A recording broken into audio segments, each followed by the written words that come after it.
All right, and we're back with the show. It's Gerald Glassford coming right back at you here. Well, I called it earlier in the show International Board Gaming Day. I'm so sorry out there to the millions of individuals. It is I want to be and I want to be clear, it is called the International Tabletop Day. So, we got to get that clarification out there because, there might be some people that might be offended. Anyways, it's just a great day to have just some fun with your board games at your local board game store, or go out to Walmart, Target, or any other great store that has a whole bunch of board games. Buy and get some board games today and go ahead this weekend because International Tabletop Day is coming this weekend. And it's just a time for everyone, friends, family. Heck, heck, get a stranger to come on down and play with you. Well, that might in 2019 that might be kind of scary, but play with the people there. You buy at the local game store, or just over Twitch if you feel a little bit insecure about it. So just it's going to be a great time this weekend for tabletop gaming, and there's no better man to talk tabletop gaming than our tabletop gaming expert. I like to say board gaming expert, but tabletop gaming. You say tomato, I say tomato. It is my good friend. He is the man, the myth, the legend behind Mario Party Wars. You got to check out his awesome organization today. If you want to go ahead and if you're interested in the Las Vegas area about becoming a part of the e-gaming scene, plus also as well, even if you're not in Las Vegas, you can follow them with all their great action on their Twitch channels and all the crazy stuff they do. All the crazy stuff that they do. It is my good friend, Mr. Salvador Villa. And Sal, it's always great to have you back on the show. That's a pleasure, Gerald. Thanks for inviting me back out. Yes. So you say tomato, I say tomato.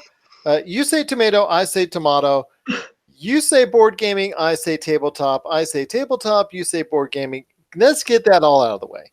It's just a fun time this weekend to have a lot of fun this June 1st on International Tabletop Day. So in honor of that, there's got to be a lot of things that you're pointing towards with either deals or with the great games that you have interested in. In fact, I checked out your social media. You look like you had a lot of preparation going with games that you bought specifically for International Tabletop Day this weekend. So I want to hear your thoughts, my friend, on what games you're keying in on or that you think other people should key in on this weekend as they celebrate International Tabletop Day. Yeah, so I would say for the most part, International Tabletop Day, obviously it's a great community event. So yeah, you should definitely go hang out with friends or go to your local tabletop store and just have some fun with it. Get to check out what new tabletop games might be around, or just have fun for a good day to celebrate. But yeah, so there's a few. So the classics are all like, that's almost always a good recommendation. I always recommend. So games like Settlers of Catan, even stuff like Monopoly or Sorry as classics, Apples to Apples, Cards Against Humanity, stuff like that. You can never go wrong with those. And so even for a day like Tabletop Day, there's a good amount of deals for even those kind of games on Amazon or even at your local store, most likely, or even at your local tabletop store. So I would definitely recommend on any highly popular games that are already out that have been around for a couple of years. You can never go wrong with those.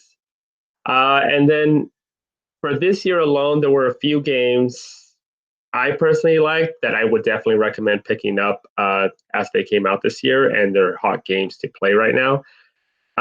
One of them kind of caught me off. Both of these I found out about them at MeepleCon, actually, that happened this year. One of them was Astral Drive by Stronghold, and it's like a space race game. It's really interesting how to describe the concept of it, but basically you're racing against other players on your own spaceship, and the field is made up of various cards that have their own pathways as well as their own obstacles, and you also have a deck as to how you move your spaceship. And it's a cool concept of being the first one to reach the finish line. And basically, you got to learn how to maneuver yourself through space while also making sure you can sabotage your opponents or you can screw them over by ensuring that they can't get to it first. So if you like those kind of like really simple card game based games that are based on action cards, those kind of things, especially with friends, I definitely recommend Astro Drive. It's just a fun, simple, unique game. Another one I saw, I haven't gotten to play this one yet, but for some reason, Stonemaier is like a highly popular tabletop company that always seems to make quality games. Is the newest game that they came out with called Wingspan, and basically you're basically I don't know what they're called, but it's the people who like collect birds. Uh, I don't know what else, but basically the point of this game is you're trying to collect and get birds to come to your aviary using a set of different components that revolve around cards as well as dice. And basically, you try to get as many birds as you can onto your side while making sure your opponents don't get that same advantage. And I've heard a lot of good things about this game from the moment I saw it at MeepleCon and from the moment that it came out. So anyone who's really into like complex style games, but really love like very unique games and one with a very beautiful art style. The game itself is very gorgeous. Wingspan is definitely one of those games to pick up for sure. For the most part, those are the only two from this year that I've gotten the chance to play and to actually try out to recommend.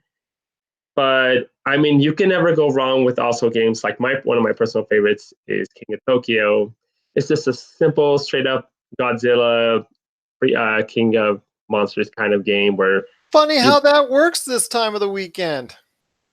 I know, right? And that's part of the reason why we're also doing a tournament for our International Tabletop Day celebration, for a chance for people to compete on a very simple game that anyone can jump into, whether they already know it or they don't, and just have a chance to also win a cool little prize, since we're giving away a copy of King in New York to the winner for that.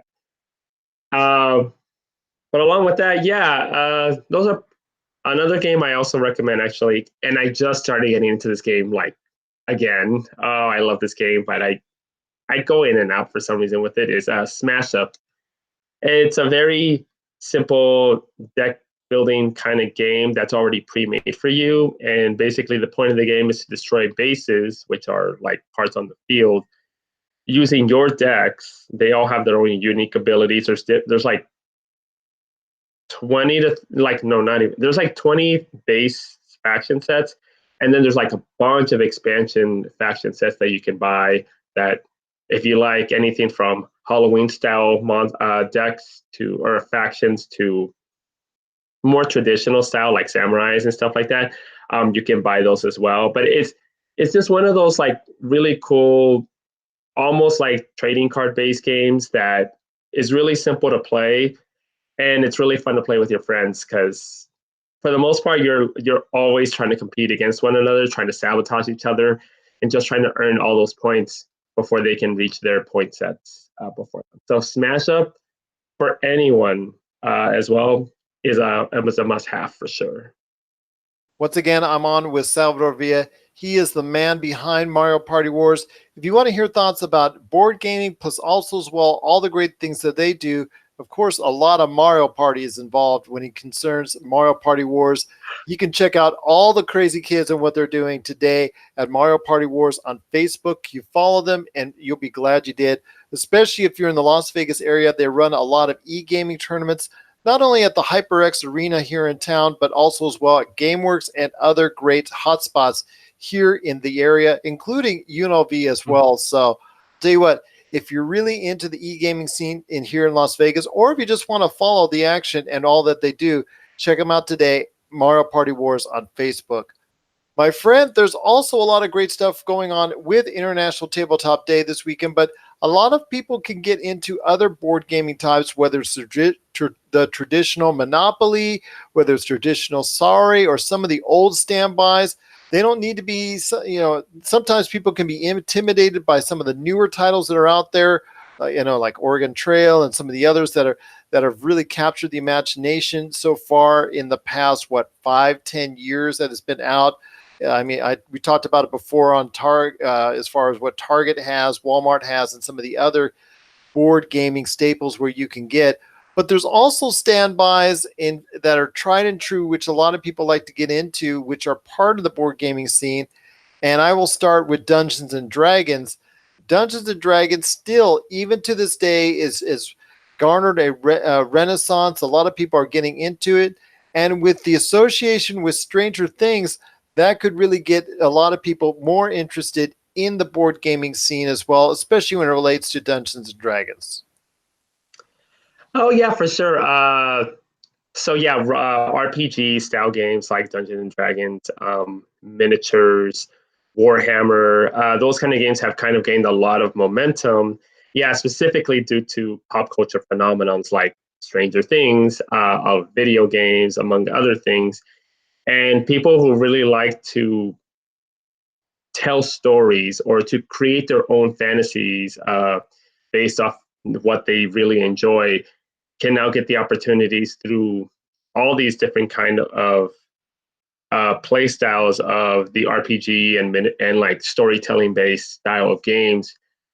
Thanks in part so due to the fact that tabletop gaming has gotten so big. So literally, if you go anywhere from your local tabletop store to even your local Walmart, you will find opportunities to actually do those kind of concepts. And one of our officers actually for the event is wanting to get her own Dungeons and Dragons group started. And it's actually her first time, so she actually really wants to try to delve into RPG opportunities. Now that's awesome, and there's a lot of great starter kits that you can get out there that are reasonably priced. You don't have to get the big, thick books yet as far as the Dungeon Master series, the Monster series, the Character series, and whatnot. You don't really have to get into that until you really get serious about the game. You can start off with a great starter kit that's under $30, depending on where you go. And I even included, like I said, the Stranger Things starter kit, which you can get as well, under $30.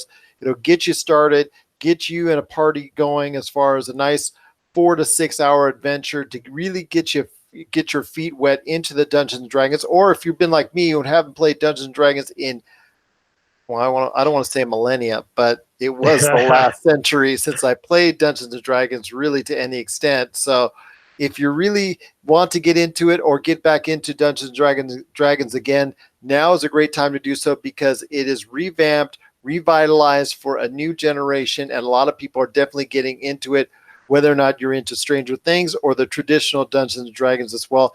And that goes for all the RPG gaming that's out there, whether it's license-based or something that's original and created, because there's a ton of license-based gaming. In fact, I spoke to the people that made the Star Trek RPG game, and that has really gone over really well with them. I spoke to them last year. That's gone over really well with their audience.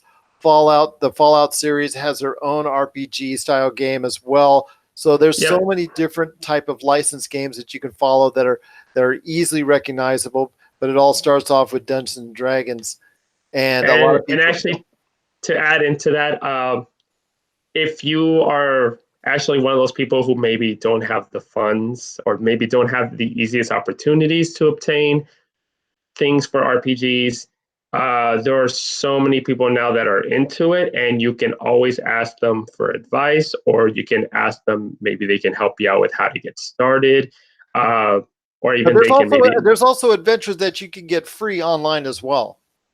Oh yeah, yep. Digital technology has also helped tabletop in general, both for RPGs and every other concept of gaming for tabletop, with opportunities to give to other people in that regard too. Awesome indeed. My friend, before we head on out, is there any type of suggestions you want to tell people out there as if they want to get their feet wet into the board gaming world about what to look for specifically? Because like we talked about, there's so many different variations, so many different choices out there when you go to a Target, when you go to Walmart, or even if you go into a specialty board gaming store. you walk in there and it's just like, it's like a bookstore basically with games because you're just overwhelmed with the type of choices that you have. What is the best advice you could give someone in regards to picking out a game for International Tabletop Day this weekend? Well, the best advice I can give is find the games that you truly like. And if you can't seem to figure out how to narrow that down, talk to your friends or even talk to your local tabletop store because they will have the best knowledge on things you can pick out. And in those regards, you can also get opportunities maybe to score a sweet deal off of it. There's nothing wrong with ever asking for help if you can't ever seem to find out, even for a day like International Table Day, what would be the next game you want to buy. Exactly. That's some great advice indeed. Plus, also, don't forget Amazon as well. Amazon.com is also one of the leading vendors out there. They're always running deals as well. So check them out anytime you're interested in a board game that you are really want to get into, because you can check it out and compare prices. A lot of them will match. A lot of them may have different prices that they're going to go ahead and compare against each other. And you might find out that you could save $5, $10, $15 on a certain game just by going and checking around as far as making sure you're getting the best price, whether it's a specialty store or online or brick and mortar retailer. Exactly. My friend, it's been great talking to you. You talked about all the stuff that's going on with, I've talked about all the stuff that's going on with Mario Party Wars, but you know what? It's better said by you, my friend. What is going on with all the great things going on with Mario Party Wars, and where best can they find all the action going on for Mario Party Wars? Yeah, so we're actually just about to wrap up our sixth season of our Mario Party tournament. There's one more prelim round going on until our top 9 semifinalists get locked in for a chance to win cash prizes of their own. And then our finals in July. Along with that, we'll also be going to Game On Expo for the first time, and it's going to be our first out-of-state experience as an organization. So we're really looking forward to that. Watch out, Arizona! But yeah, want to find out what we're all about? You can find us on Twitter, Facebook, Instagram, all of those social media platforms, as well as you can see our live streams recorded on YouTube and live streamed on Twitch. Once again, that's Mario Party Wars. Just type it in there. It comes right up for you on all the social media and also streaming outlets. Sal, you're just a wealth of information when it comes to board gaming. Oops, tabletop gaming day as far as coming up. Your choice. You say tomato, I say tomato. When it comes to board gaming and tabletop gaming, it doesn't matter. It's just all a good time when everybody gathers around the table to go ahead and play some good games. Hopefully this weekend as we celebrate International Tabletop Day. My friend, it's always great talking to you. Always a pleasure having you on the show. I got to hear your thoughts, hopefully here very soon, when it comes to what Nintendo is planning and what you're hoping for Nintendo coming up at E3 2019. So I'll have you do some research, and you better come back on with me. I mean that. You got it. All right. Sounds good, my friend. Salvador Villa from Mario Party Wars. Check out all the great things that his group is doing today on Facebook. It's always a pleasure having you on the show, and of course, a part of the pop culture cosmos.